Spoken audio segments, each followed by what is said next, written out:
There's a story in the Sahih Hadith with regards to a rock that runs away with Moses' clothing, and I want to share that with you and draw some conclusions. So we can see in Sahih Bukhari 34:04, it says, Allah's messenger said, the prophet Moses was a shy person and used to cover his body completely because of his extensive shyness.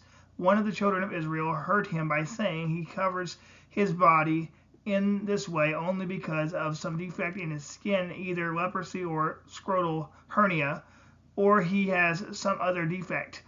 Allah wished to clear Moses of what they said about him. So one day, while Moses was in seclusion, he took off his clothes and put them on a stone and started taking a bath.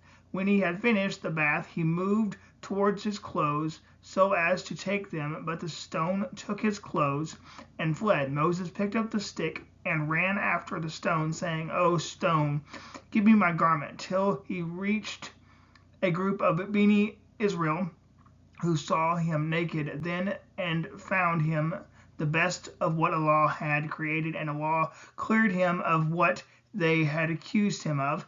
The stone stopped there, and Moses took and put his garment on and started hitting the stone with his stick. By Allah, the stone still has some traces of the hitting 3, 4, or 5 marks.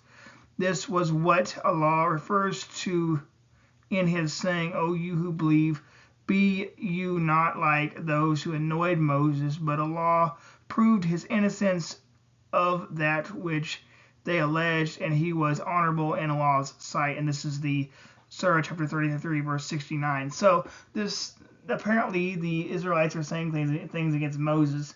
And so for Allah to clear Moses, Allah doesn't just speak to the people. No, he does a miracle of sorts with regards to a stone coming alive and running away with Moses' clothing. And then Moses goes and he gets his clothes back and he hits the stone, and people see in his nakedness that there's nothing wrong with him.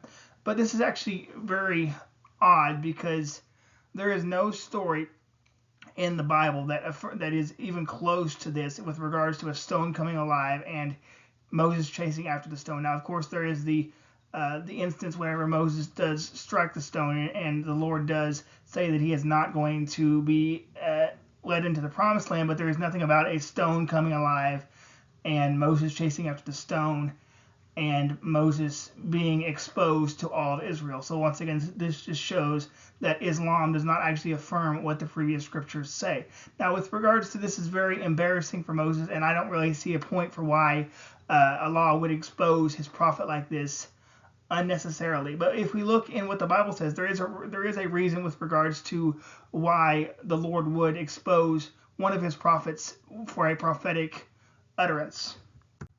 Isaiah 20 verse 1 through 6 says, in the year that the chief commander sent by King Sargon of Assyria came to Ashdod and attacked and captured it. During that time the Lord had spoken through Isaiah son of Amos, saying, go take off your sackcloth and remove the sandals from your feet. And he did that, going stripped and barefoot.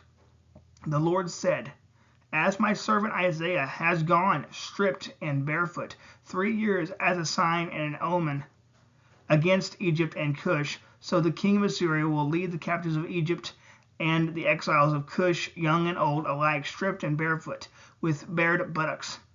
To Egypt's shame, those who made Cush their hope and Egypt their boast will be dismayed and ashamed, and the inhabitants of this coastland will say on that day, look, this is what has happened to those who we relied on and fled for help to rescue us from the king of Assyria. Now how will we escape? So here we can see the difference between with regards to the actual point of Isaiah going stripped and naked with regards to a prophetic picture of what would happen to the nation later.